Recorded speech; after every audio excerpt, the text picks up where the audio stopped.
बिस्मिल्लाहिर्रहमानिर्रहीम। अस्सलाम वालेकुम students, welcome back to my channel all about maths with Sahar. आज की वीडियो क्लास 7 के लिए है। रिवीजन हम थर्ड स्टार्ट कर रहे हैं, अलजबरा क्वेश्चन हम इसका 1 स्टार्ट करते हैं।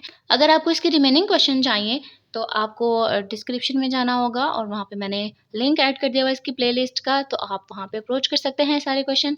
बेसिकली मैंने जो क्वेश्चंस पहले करवाए थे 1 से, यानी कि स्टार्ट से नहीं लिया था, वो किसी की रिक्वेस्ट पे किया था, तो मुझे रिक्वेस्ट पर्सनली आई थी, यानी कि इंस्टाग्राम पे मैसेज किया गया था, तो उसको फिर मैंने इम्पोर्टेंस भी दी और साथ ही साथ जो है ना उसको मैंने वीडियोस भी बनाई हैं, वो स्टोर्ड हैं। ठीक है, और अगर आपको भी जो है ना वो कोई अर्जेंट वीडियोस बनानी है, अर्जेंट से मीन्स वेरी नेक्स्ट डे आपको वो वीडियोस मिल जाएंगी, तो आप मुझे पर्सनली जो है वो इंस्टाग्राम पे मैसेज कर सकते हैं, जिसका लिंक मैंने डिस्क्रिप्शन में ही दिया हुआ है, या आपको मेरा अकाउंट का नेम शो हो रहा होगा, सिंपल आप सर्च करके भी मुझे अप्रोच कर सकते हैं। तो क्वेश्चन हम इसका 1 स्टार्ट करते हैं। अलजेब्रा है जो कि मैथ का बेसिक स्टेप है। ठीक है, अगर अलजेब्रा नहीं है मैथ्स में तो इसका मतलब मैथ्स नहीं है। अब हम स्टार्ट करते हैं, रीड करते हैं क्या चीज़ इसमें लिखी हुई है। Find the product and determine the numerical value of the product 1।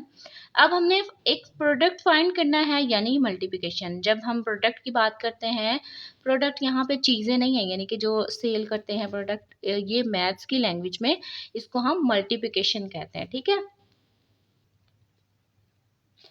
And determine the numerical, determine यानी कि फाइंड करें, and numerical value of the product, यानी कि जो मल्टीप्लिकेशन का आंसर होगा उसकी आपने न्यूमेरिकल वैल्यू फाइंड करनी है।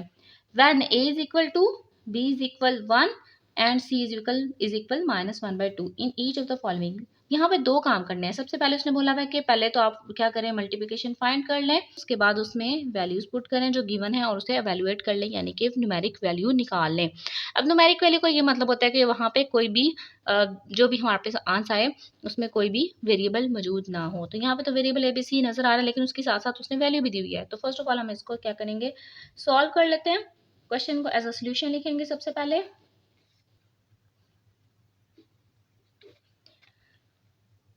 अब आपने प्रोडक्ट करना है, यानी कि मल्टीप्लिकेशन करनी है, तो यहाँ पे बेसिक रूल्स जो हैं वो एक्सपोनेंट रूल्स होते हैं। ठीक है, अब अलजबरा में जितने भी टाइप्स के अलजबराज आ रहे हैं, यानी कि उसमें एक्सपोनेंट भी आ जाता है, बेसिकली उसमें प्रोडक्शन भी आ जाती है, यानी कि प्रोडक्ट आ जाता है, मल्टीप्लिकेशन आ जाती है, डिवीजन आ जाती है।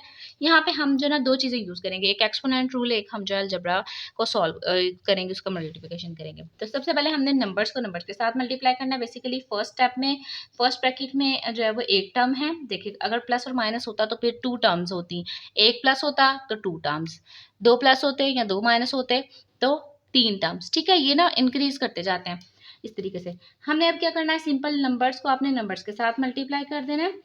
तो यहाँ पे आप डायरेक्टली भी कर सकते हैं। मैं यहाँ पे एक स्टेप इंक्रीज करके इनको आपस में लिख रही हूँ और नेक्स्ट स्टेप में इनको मल्टीप्लाई करूंगी। 2 3 मल्टीप्लाई कर दिया।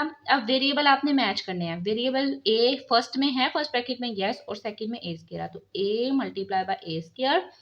सेकंड में बी स्क्वायर, यानी कि सेकंड जो हमारे पास नंबर है, वेरिएबल है, वो बी है। बी स्क्वायर फर्स्ट में है और बी सिंपल सेकंड में, ये दोनों मल्टीप्लाई हो गए। और सी ये दोनों बिल्कुल सेम है, ये एज इट इज आ गए। तो ये हमारे पास रूल होता है अलजबरा का कि जब भी हमने जो वेरिएबल्स हैं उनको इकट्ठा करना होता है तो हम उन पे ना एक्सपोनेंट रूल अप्लाई करते हैं। अब देखें, अलजबरा में फर्दर एक्सपोनेंट रूल भी आ गया। जिसको एक्सपोनेंट रूल आता है वो ऑटोमेटिकली अलजबरा को भी समझ सकता है। अलजबरा और एक्सपोनेंट मिलकर ही जो है वो क्या करते हैं, एक सोल्यूशन निकालते हैं। तो अब हम यहाँ पे क्या करेंगे, 2 3 जा 6। अब यहाँ पे आ जाता है एक्सपोनेंट रूल। हमने यहाँ पे काम कर लिया अलजेब्रिक एक्सप्रेशन का। ठीक है, एक अलजेब्रिक एक्सप्रेशन हम बना रहे हैं, ए और ए। अब आपने एक रूल पढ़ा होगा एक्सपोनेंट का, अगर हमारे पास बेसिस बिल्कुल सेम हो, वो मल्टीप्लाई हो रही हो, तो हम क्या करते हैं, उन दोनों को कन्वर्ट कर देते हैं एक बेस में, और साथ ही साथ उनकी ना पावर को ऐड कर देते हैं। अब ए जो फर्स्ट ए है, इसकी पावर कुछ भी नहीं है तो 1, तो मैंने मतलब कुछ भी नहीं होती तो 1 होती है, तो मैंने यहाँ पे 1 रिप्रेजेंट कर दिया। 1 में 2 ऐड किया तो यहाँ पे हमारे पास आ गया 3। सेम इसको भी कर लेंगे, बी और बी बिल्कुल सेम है अकॉर्डिंग टू एक्सपोनेंट रूल। जब हमारे पास बेसिस सेम हो और वो मल्टीप्लाई हो रही हो तो हम उनकी पावर्स को कर देते हैं ऐड। और ये भी हमें पता है कि अगर पावर के ऊपर यानी कि कोई भी नंबर है तो उसके पावर में कुछ भी नहीं है तो 1 होता है। सी और सी सेम रूल अप्लाई करेंगे। 1 1 पहले सी मौजूद है तो यहाँ पे हम 2 लिख देंगे। अब ये हमारे पास एक अलजेब्रिक एक्सप्रेशन की प्रोडक्शन की फॉर्म आ गई, उसका आंसर आ गया जो चीज़ उसने पूछी हुई थी, फाइंड द प्रोडक्ट और एंड डिटरमाइन। तो प्रोडक्ट हमने फाइंड कर लिया। अब हम इसमें वैल्यूज पुट करेंगे। तो वैल्यूज हमारे पास क्या है, now put a is equal to b is equal 1 and c is equal -1/2। अब ये आपस में ना सारे मल्टीप्लिकेशन हो रहे हैं, यानी कि मल्टीप्लाई हो रहे हैं। अब ये आपस में ना सारे मल्टीप्लाई हो रहे हैं, क्योंकि जब हमारे पास एक नंबर और कोई वेरिएबल्स आपस में लिखी हों तो उनके दरमियान में साइन आपको कोई भी नहीं नजर आ रहा, साइन आपको कोई नजर नहीं आ रहा, तो इसका मतलब यहाँ पे मल्टीप्लिकेशन का साइन एग्जिस्ट कर रहा है। तो ये सारे के सारे मल्टीप्लाई हो जाएंगे। 6 ब्रैकेट में मल्टीप्लिकेशन की जगह जो ना प्रेफर करती हूँ कि मल्टीप्लाई लगाएं जब हमने वैल्यूज को अंदर पुट करना होता है। मल्टीप्लाई लगाया, a हमारे पास क्या है 2, ब्रैकेट क्लोज और उसकी पावर आ गई 3। फिर b की जगह मैं ब्रैकेट लगा रही हूँ, उसकी पावर पहले से 3 है तो b की जगह लिख दिया 1। c की जगह भी ब्रैकेट लगाई, उसकी पावर पहले से 2 है, बाहर लिख दी और c की वैल्यू यहाँ पे -1/2 पुट कर दी। अब हम इसको फर्दर सॉल्व कर लेते हैं। 6 अब 2⁻³ है, यहाँ पे भी हमारे पास एक जो है ना ऑलमोस्ट ना एक एक्सपोनेंट रूल तो नहीं है। अच्छा, अब 2⁻³ है तो इसका मतलब है कि जो 2 है हम उसको ना 3 टाइम मल्टीप्लाई करेंगे, 3 से नहीं करना, इन दोनों में बहुत ज़्यादा डिफरेंस है। 2⁻³ का मतलब है कि इसको 3 टाइम ओपन करना है और उनको मल्टीप्लाई कर देना है। 2 2 4, 4 2 8, तो ब्रैकेट के अंदर आ गया 8।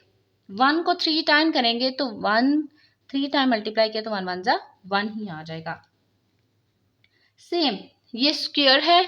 जब हमारे पास कभी ऐसी सिचुएशन आ जाए कि ब्रैकेट के अंदर माइनस का साइन हो और बाहर जो है वो पावर इवन हो, तो वो माइनस का जो साइन है वो फिनिश हो जाता है, वो खत्म हो जाता है, प्लस में चेंज हो जाता है। ठीक है, 1 को मैंने 2 टाइम किया। देखें, अब हमारे पास अगर एक ऊपर वैल्यू हो एक नीचे हो और होल में पावर हो तो हम क्या करते हैं, उस पावर को अंदर दोनों साइड पे दे देते हैं। ठीक है, इसी तरीके से मैं इस 2 को यूज करूंगी ऊपर फर्स्ट 1 के लिए भी और 2 के लिए भी। 1 के लिए यूज किया, 1 को 2 टाइम किया, 1 1 1, 2 को 2 टाइम किया, 2 2 4। तो हमारे पास एक ये सिचुएशन आ गई, इसको मैं नेक्स्ट में लिखती हूँ और फिर सॉल्व करती हूँ। तो सारा मैंने ऊपर लिख लिया, अब हम इसको सॉल्व कर लेते हैं। ये डिवाइड में आ गया, 4 1 4, 4 2 8, 6 इंटू 2 इंटू 1 इंटू +1/1। तो ये सारी सिचुएशन मैंने लिख ली। आप चाहें तो आप ये जो स्टेप है ये स्किप कर सकते हैं, मैंने ये एक्स्ट्रा किया है। 6 2 2 यानी कि 6 2 12 हो गया, 12 को फिर 1 से किया, सबको इकट्ठा कर लेते हैं। 6 2 12, 12 1 12, 12 1 12 और 12 डिवाइडेड बाय 1, इसका मतलब है अगर हमारे पास कोई सादा 12 भी हो तो उसके नीचे भी 1 एग्जिस्ट कर रहा है, इसलिए मैं इसको इग्नोर करके खाली 12 लिख रही हूँ और प्लस को भी इसी तरीके से मैं इग्नोर कर रही हूँ। तो ये हमारे पास इसका आंसर आ गया है।